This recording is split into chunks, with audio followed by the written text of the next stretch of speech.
Hello， 大家好，欢迎收看最新一期节目，我是小渊。今天我们来讲一桩争议非常大的悬案。还是那句话，看完后大家可以将想法分享在评论区，说不定这桩悬案就被你破了。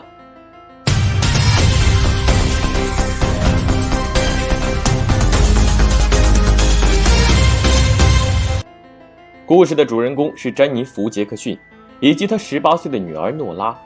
2005年6月5日凌晨5点多，美国田纳西州警局接到诺拉的电话求救，电话中的她歇斯底里，哭喊母亲血流不止，马上需要救护车。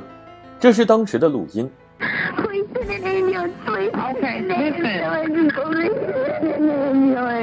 have help on the way. We're going to help your mother. Help me right now. Ma'am, I need you to calm down so we can help her, okay?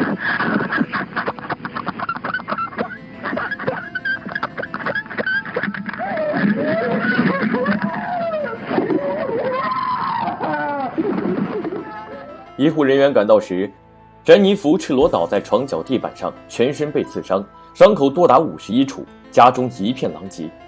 警方第一反应是入室抢劫案，劫匪还残忍杀害房屋主人。但仔细调查后，警方发现事情远远没有那么简单。首先，诺拉家中贵重物品都在，母女两人也没有被侵犯，母女俩跟其他人没有深仇大恨，报复劫财劫色都不是，那为何詹妮弗受伤如此严重呢？先简单介绍母女两人。事发时，39岁的詹妮弗是个事业有成的证券交易员，喜欢购物，信仰基督教，为人随和，容易相处，是个单亲母亲。第一任丈夫是纳吉姆，两人生下诺拉后，因为夫妻矛盾，没过多久就离婚了。几经较量，詹妮弗获得诺拉的抚养权。此后，詹妮弗又搬到阿肯色州和农场主杰米结婚，但第二任丈夫杰米背着詹妮弗鬼混和赌博。没过多久，詹妮弗又离婚了。杰米甚至还用枪指着詹妮弗的离婚律师。对于遭遇2次失败婚姻的詹妮弗，女儿诺拉就是人生动力。她尽一切可能满足女儿，但由于缺少健康的成长环境，诺拉就是个无心学习的女孩，总喜欢参加各种派对，甚至抽大麻，经常夜不归家。看到一无是处的女儿，母亲詹妮弗非常着急。詹妮弗虽然在童年时也经历父母离婚打击，但从小就非常聪明独立，几年大学所有费用都靠自己打工支付。可自己肚子里出来的孩子怎么就差这么远呢？为此，詹妮弗给诺拉定下各种规矩，例如晚上12点前必须回家，学校课程必须准时参加。可桀骜不驯的诺拉就是一头野马，10头牛都拉不回，邻居总能听到他们吵架的声音。根据诺拉口供，案发当晚细节是这样的：那天刚好是当地的意大利节，诺拉参加完朋友派对后，凌晨5点才回家。到家后，诺拉发现车库和厨房之间的那扇门第2块玻璃被打碎，诺拉以为母亲又忘记带钥匙了。然而进门后，她发现卫生间的灯亮着，但里面没有人，母亲卧室门也没关。走近一看，居然发现全身是血的母亲躺在床脚地板上。惊慌失措的诺拉冲到对面，狂拍邻居大门，邻居带着枪跟诺拉一起回到家中，然后就有了我们上文那一幕。到了这里，警方纳闷，到底是谁会如此狠毒，居然暴刺詹妮弗51刀。同样让警方苦恼的，还有詹妮弗第一任丈夫的离奇死亡。詹妮弗出事前一年的1月26日，一个刻意掩盖容貌特征的男子走进纳吉姆家便利店，把纳吉姆引到监控盲区，一枪了结了纳吉姆的性命。男子还在办公室抽屉里翻找东西，并取走摄像机录像带，最后一刻才匆匆拿走抽屉钱财。这让警方觉得不像是劫财，似乎在寻找什么。纳吉姆朋友则认为，纳吉姆可能利用自己的豪车租赁公司敲诈客户，被客户报复，或者说纳吉姆卷入了毒贩、脱衣舞郎和警察的纷争。但警方一直调查无果，所以杀害詹妮弗的凶手会不会就是前一年杀害纳吉姆的凶手呢？案发前一周，诺拉母女两人开车外出度假，途中因为诺拉吸毒，两人大吵一架。诺拉还把房子借给朋友开派对，被邻居投诉。被激怒的詹妮弗扬言要把诺拉送去军队。根据詹妮弗弟弟口供，在詹妮弗告诉诺拉被设为保险受益人后，诺拉对詹妮弗态度明显好转。回到家后，诺拉在母亲面前赶走男友佩里，佩里提出分手。悔恨的诺拉把责任归咎于母亲。对于詹妮弗，案发当晚11点半就回到家，然后致电诺拉催她回家。第一通电话持续5分钟，但第二通电话不到1分钟就挂断。调查1个月后，警方没有发现任何线索，于是就改变调查方向，将陌生人作案设想改为熟人作案。案发当晚半夜12点20，詹妮弗被证实与女儿诺拉通话，也就是说，詹妮弗是在12点20到凌晨5点遇害。这期间谁曾与詹妮弗接触呢？首先是詹妮弗的时任男友马克，但马克被证实当晚确实不在案发现场，并且马克一直很配合警方调查，马克嫌疑被排除。再看看诺拉的嫌疑，我将诺拉嫌疑分成3部分讲述，分别是调查证据、作案动机和作案条件。综合各方证词，当天诺拉行踪大致如下：从当天下午4点半到晚上12点，诺拉辗转各地参加各种朋友派对。晚上1点，诺拉用家中座机电话致电朋友克拉克，但响了5秒钟后，诺拉就挂断电话，然后用手机发信息给男友佩里请求复合。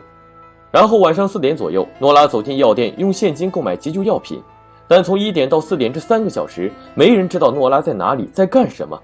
晚上4点20，诺拉用信用卡给车加油。晚上4点40分，诺拉开车到一个朋友家，短暂交谈后驾车离开。晚上5点，也就是凌晨5点，邻居被求助的诺拉吵醒。诺拉本人存在几个疑点：第一，凌晨1点到4点无法确认自己行踪，诺拉称自己开车闲逛，但没人能证实。这个时间段恰好是詹妮弗遇害时间段。第二，诺拉为何要用现金购买急救药品，而且买药时全身衣服和鞋子都换了？第三，诺拉2个姨妈作证，詹妮弗去世当天，他们本想安慰诺拉，可诺拉表现得很不耐烦，这和诺拉报警时的状态完全相反。诺拉丝毫没把去世的母亲放在心上。第四，诺拉手背存在伤口，但诺拉却一直隐瞒伤口形成，对5个人说了5个版本。第五，根据医护人员口供，案发时诺拉有意遮挡母亲头部，似乎非常不愿意与死去的母亲对视，此举是出于孝心还是惭愧不得而知。至于作案动机，诺拉心称父亲去世后留下一笔不菲遗产，但暂时由母亲詹妮弗管理。邻居证实诺拉一直向母亲索要钱财，詹妮弗还曾告诉诺拉，如果自己发生意外，诺拉将获得150万美元的保险赔偿。所以诺拉会不会是因为钱财残忍杀害自己母亲呢？但辩方律师指出，以上数点都从情理角度出发，靠他们判断诺拉就是凶手未免太草率。检方指出，案发现场詹妮弗床上根本没有发现诺拉的 DNA 等痕迹，只有2个陌生的 DNA 和詹妮弗 DNA， 以及地上的一个避孕套包装，但不是母女2人使用的牌子。另外，詹妮弗被暴刺51刀，说明凶手情绪非常激动，所以凶手和詹妮弗大概率有搏斗痕迹，但法医没有检测到。可是检方又反驳，恰恰因为没有明显的搏斗痕迹，更能说明诺拉作案的可能，因为詹妮弗根本不会想到女儿会杀害自己。检方还指出，按照正常人思维习惯，打碎的玻璃应该是门上最上方的玻璃，因为透过最上方的玻璃可以明显看出有一把锁头，所以只要敲开这块玻璃就能闯入客厅。可案发现场只有中间那块玻璃被打碎，为何这个人要这样做呢？因为中间那块玻璃后面有个暗锁，只要打开暗锁就可闯入客厅。知道暗锁的人肯定是熟人，例如诺拉，所以诺拉就是凶手。辩方继续反驳，假如凶手真的是诺拉，那为何诺拉身上没有一点血迹？房间内枕套、被单等其他物品都没有诺拉的 DNA 等痕迹信息，房子和周边没有发现任何能够检测出血迹的衣物和凶器。与此同时，辩方将嫌疑直接推向当年杀害诺拉父亲的凶手。因此，这起案件引起非常大的关注和争论。有些人听完诺拉报警的录音和出庭的表现后认为，这样一个女孩子怎么可能是杀害母亲的凶手？警方更应该调查詹妮弗床上那2个不明身份的 DNA。但也有人认为诺拉一直在演戏，试想如果她真的是清白，为何在受审前宁愿被关在监狱3年，也不肯说出自己当晚3个小时的行踪？最终，陪审多数成员支持检方，诺拉2级谋杀罪罪名成立，判处20年监禁。Those words, according to Corder, violated Nora's constitutional right not to testify. It was a rhetorical question. 然而在2014年，田纳西州最高法院重审案件后释放了诺拉。难道说警方找到真正的凶手了吗？并非如此。我们先倒回去看看。要想判定诺拉是凶手，关键点是证实那天晚1点到凌晨5点，诺拉出现在家中，这样才有行凶机会。证明这一点的人就是诺拉的男性朋友安德鲁。安德鲁第一份口供是这样的，他说当天凌晨5点左右，自己和诺拉互发大量信息，诺拉还让自己到他家门口找他。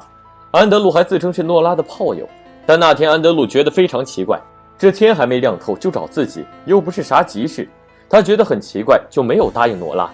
安德鲁这份证词就侧面证明诺拉当时的确在家。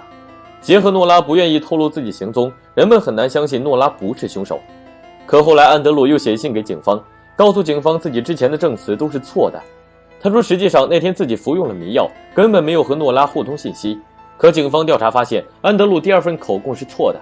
说白了，就是第一次安德鲁让大家都觉得诺拉是凶手，但第二次不能保证诺拉就是凶手。虽然安德鲁第二次被证实是在撒谎，但警方没有将信件向法庭公开，所以安德鲁的第一份口供失去公信力。辩方牢牢抓住这点，提出根本检方无法充分证实案发时诺拉在家，所以诺拉案在2014年被重审。2015年1月，诺拉和检方达成阿尔福德答辩，诺拉被批准提前出狱。为什么被判定为凶手的诺拉可以出狱呢？这是因为警方的关键证据安德鲁的证词真实性有待商榷，但其他间接证据都认为诺拉是凶手。从2005年到2016年，诺拉已经吃过几年牢饭了，所以检方和诺拉各退一步，最终结果就是诺拉提前出狱。这就像我们去菜市场买菜，菜贩子生菜价格是4元1斤，但你发现生菜刚从水里捞上来，明显就是商家用水压秤。老板最终也承认自己这个小伎俩，最终你以3元1斤买下生菜。出狱后的诺拉已经28岁，诺拉不但失去宝贵青春，更失去深爱自己的母亲。出狱后，诺拉毫不忌讳谈及此案，和母亲其他亲人争夺遗产，向田纳西州施压找出真正的凶手。但至于凶手是谁，至今警方也没能确定。公开的理论有以下几种：其一，凶手就是诺拉；其二，凶手是詹妮弗的时任男友马克；其三，凶手是当年杀死诺拉父亲的那个人；其四，凶手是诺拉朋友安德鲁。案件中有些细节让我觉得很奇怪。ABC 新闻透露，医护人员当时发现詹妮弗手上有几根头发，颜色和诺拉头发不相同，可法医并未对头发进行鉴定。我不知道法医鉴定犯罪现场的具体标准，但作为外人，我觉得很有必要鉴定。即使头发颜色不同于诺拉，但对于一个女孩子，染发是非常正常的事，而染发数月后头发颜色会改变，所以放弃鉴定头发是不明智的决定。或许头发的主人就是凶手。按照谁受益最大，谁最可能是凶手的角度出发，诺拉的确是第一嫌疑人。但大家也要知道，当时詹妮弗告诉诺拉保险事宜时，詹妮弗弟弟艾瑞克也在现场。我不知道艾瑞克和詹妮弗的关系如何，但艾瑞克肯定知道詹妮弗还掌管着去世前夫的遗产，数百万美元的确不是个小数目。假如杀害姐姐嫁祸给诺拉，那他就能获得部分财产。至于第三个嫌疑人，当年杀害诺拉父亲的那个神秘人物，如果真是此人作案，那他为何要时隔1年才动手？或者说到底是什么东西允许他等待1年？如果脑洞再大胆一点，诺拉父亲是否早就预料到自己将遭遇不测，委托他人将这份东西在1年后转交给詹妮弗，恰好被神秘人获悉？至于第4种猜测，我觉得倒不如说是诺拉和安德鲁一起作案。诺拉曾在派对上坦言母亲是个婊子，应该下地狱。听到此话的安德鲁怂恿诺拉杀害母亲。根据计划，第一步是安德鲁伪造诺拉当晚在家的证词，第二步是一段时间后安德鲁改变口供，让法庭推翻原判。可这风险非常大，这种置之死地而后生的计划不太可能出自18岁孩子。如果脑洞再大开点，会不会是詹妮弗的亲人无意中知道诺拉的计划，威胁安德鲁放弃原计划？也许是为惩罚诺拉的冷血，又也许是觊觎詹妮弗的遗产，事成后再给安德鲁一点钱。这样安德鲁不但可避免假口供的麻烦，还可向原计划获得好处。但后来安德鲁得到的好处低于预期，就写信给警方。我会这样想，是因为诺拉出狱后一直和詹妮弗亲人争夺遗产。当然，这些纯属我个人瞎猜。至于事实究竟如何，得结合事实合理思考。还有人称詹妮弗的死属于随机犯罪，我觉得概率很低，因为当地周围没有类似的袭击事件。而且随机作案的人怎么确保詹妮弗独自在家呢？至于诺拉是不是凶手，我也无法确定，但所有证据的嫌疑都指向他，很难不让人怀疑凶手就是他。